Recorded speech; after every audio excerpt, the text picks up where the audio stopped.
طالب العلم خالد محمود صاحب کہ وہ آئے اور آپ کے سامنے اسلام اور ہمارے حکمران کے موضوع پر اپنے زرین خیالات کا اظہار کرے۔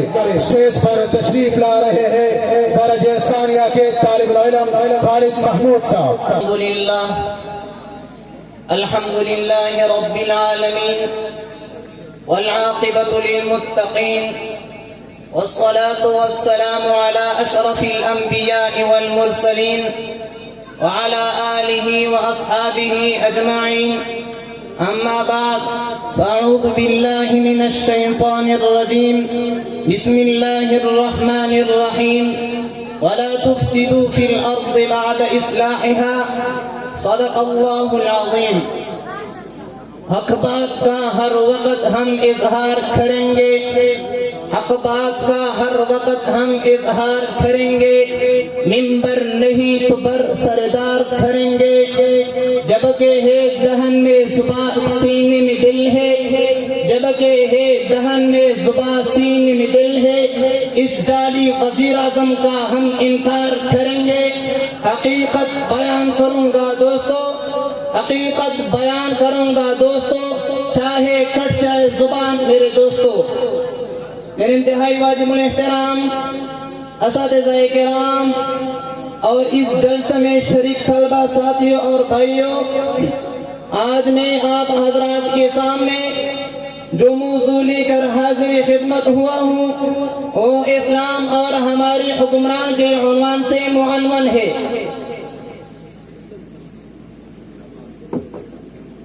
برادران اسلام، آج کی حکمران روشن خیال اور اعتدال پسند اسلام کس کو کہتے ہیں؟ موسیقی عام کرنے، علماء کرام کو شہید کرنے، مدارس اور مساجد پر پابندی لگانے کو آج کا جدید اسلام قرار دیتے ہیں۔ اگر آج کا اسلام صحیح ہے تو کیا 1400 سال پہلے اس دنیا کی طرف مبعوث کیا جانے والے لا نبی نعوذ باللہ جھوٹا ہے، انہوں نے ہمیں غلط اسلام پہنچایا۔ روشن خیال اور اعتدال پسند اسلام تو وہ تھا جس سے ابو بکر صدیق پیدا ہوئے، جس کو عمر فاروق رضی اللہ عنہ نے تسلیم کیا، جس کو عثمان غنی رضی اللہ عنہ نے قبول کیا، جس کو علی المرتضیٰ نے بچپن میں سمجھا، کیا انہوں نے علماء کرام کو شہید کیا تھا، کیا انہوں نے اسلامی شعائر پر پابندیاں لگائی تھی، کیا تم رب ذوالجلال اور اس کے نبی صلی اللہ علیہ وسلم سے زیادہ سمجھتے ہو؟ جب تک نشینے پر صدیق اکبر بیٹے تو یورپ تک اسلام قبول بالا ہوا، جب اسی تخت پر عمر فاروق رضی اللہ عنہ بیٹے تو عام غریب لوگوں کو چین سے سونا نصیب ہوا، اور جب اسی تخت پر عثمان غنی رضی اللہ عنہ بیٹے تو مسلمانوں کو سہولیات میسر آئی، اور جب اسی تخت پر علی المرتضیٰ بیٹے تو کافروں نے مسلمانوں کو طاقت سمجھا۔ اگر آج کا قادیانی حکمران اسی تخت پر جب بیٹھتا ہے تو اسلام مدارس اور مساجد تک محدود ہو جاتا ہے۔ اسلام کے نام پر بننے والے حکمران جب تخت پر بیٹھے تو وہ اسلام کے شاعر کو پابندی سلاسل کر دیتے ہیں۔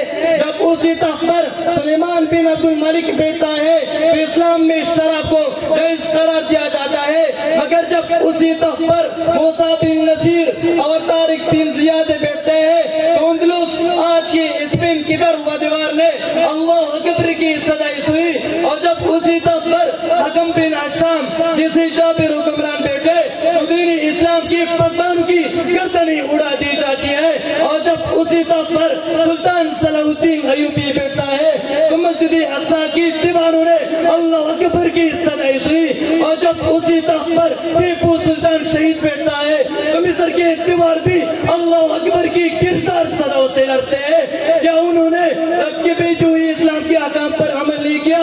انہوں نے کفر کے پرستانوں کو کٹنے گھٹنے ٹیکنے پر مجبور کر دیا تھا، مگر آج کا قادیانی حکمران اسلام کے احکام میں ترمیم کر کے اسے روشن خیال اسلام قرار دیتے ہیں۔ میرے رب سے ٹکرانے کے لیے چل پڑا ہے، اور جو میرے رب سے ٹکرانے کی سوچے گا اس کا نام و نشان بھی اس دنیا میں نہیں رہے گا۔ میرے رب سے ٹکرانے کے لیے آج سے کئی ہزار سال پہلے بھی دنیا بادشاہ نکلے تھے، مگر میرا رب بہت غیور ہے، رب العرش نے انہیں زمین میں دھنسا دیا۔ 1400 سال کے اسلام کو غلط ثابت کرنا پردیسی مشن ہے، مگر جب آج سے پہلے آنے والے حکمران اس میں کامیاب نہ ہو سکے تو آج کا حکمران بھی کامیاب نہیں ہوگا انشاءاللہ۔ نعرہ تکبیر، نعرہ تکبیر، مجاہدین اسلام، مجاہدین اسلام، حکمرانان اسلام، حکمرانان اسلام، نعرہ تکبیر۔ لیکن آج کا مسلمان بے غیرت بن چکا ہے، خاموش بیٹھا ہے، اور ہم مسلمان ہونے کا دعویٰ کرتے ہیں۔ مسلمان تو ہوتے جو رسول اللہ صلی اللہ علیہ وسلم کے خلاف ایک بار بھی سننا گوارا نہیں کرتے تھے، اپنا سر کٹوا دیتے تھے، مگر آج ہمارے سامنے رب کو گالیاں دی جا رہی ہے، اسی کے لائی ہوئی احکام کو جھوٹا قرار دیا جا رہا ہے، اور آج کا مسلمان اپنے گھروں کی جکڑی لیے بیٹھا ہوا ہے، عشق و معشوقی کے چکروں میں پڑا ہوا ہے، جوتی کے پیچھے پڑا ہوا ہے۔ اٹھو مسلمانوں، جاگ جاؤ، جاگ جاؤ، تم میں سے جس شخص کے اندر سویا ہوا ہے، اگر تم نے نہ جھکایا تو مر جاؤ گے، تو مر جائے گا، اور اس کے ساتھ تم بھی غفلت کے موت مر جاؤ گے۔ کیا اسی طرح سے بینک بیلنس کے پیچھے پڑے رہو گے؟ کیا اسی طرح سے خدا کی ہوتی ہوئی دوسروں کو سپر پاور کہتے رہو گے؟ کیا اس طرح سے خدا سے اور خدا کی خدائی سے ٹکرانے والوں کی حمایت کرتے رہو گے؟ کیا تمہارا ضمیر جاگتا نہیں؟ تم میں سے ایک ایک شخص کفر کے ایک ایک ملک پر باری ہے۔ اٹھو مسلمانوں، کل رب کے سامنے کیا منہ لے کر جاؤ گے؟ رسول اللہ صلی اللہ علیہ وسلم پوچھیں گے میرے بعد اسلام کا کیا ہوا تو ہم کیا جواب دیں گے؟ اٹھو، اب بھی وقت ہے، اگر اب بھی غفلت کی نیند سے نہیں جاگے تو وقت قریب ہے جب ہمارے گردنوں پر یہودیوں اور عیسائیوں کی تلواریں لٹک رہی ہوں گی، غلامی کی زنجیروں میں جکڑے ہوئی ہوں گے۔ اٹھو، اسلام کا سورج ڈوب ہو گیا ہے، کفر یا طاقتوں نے اسلام اور اسلام کے پرچار کرنے والوں کو کچلنے کا تہیہ کر لیا ہے۔ اے میرے مسلمان بھائیوں، جاگ جاؤ، اگر اب بھی نہیں جاگے تو شکست اور غلامی مسلمانوں کا مقدر بن چکی ہے۔ اللہ رب العزت سے التجا ہے کہ ہمیں اسلام کے احکام پر چلنے کی توفیق عطا فرمائے۔ آمین۔